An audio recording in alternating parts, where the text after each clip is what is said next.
ತುಳುನಾಡು ಪೊರ್ಲು ಸೇವಾ ಟ್ರಸ್ಟ್ ಬಂಟ್ವಾಳ ವತಿಯಿಂದ ಬಡ ಮಹಿಳೆಯ ಮನೆಯ ಮೇಲ್ಚಾವಣಿ ದುರಸ್ತಿ ಕಾರ್ಯ ನಡೆದಿದೆ.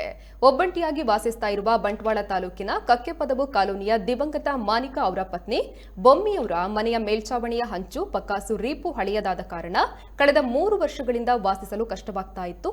ಈ ಹಿನ್ನೆಲೆಯಲ್ಲಿ ತುಳುನಾಡು ಪೊರ್ಲು ಸೇವಾ ಟ್ರಸ್ಟ್ ಸದಸ್ಯರು ಮೇಲ್ಚಾವಣಿಯ ದುರಸ್ತಿ ಕಾರ್ಯ ಮಾಡುವ ಮೂಲಕ ನೊಂದವರ ಬಾಳಿಗೆ ಬೆಳಕಾಗಿದ್ದಾರೆ.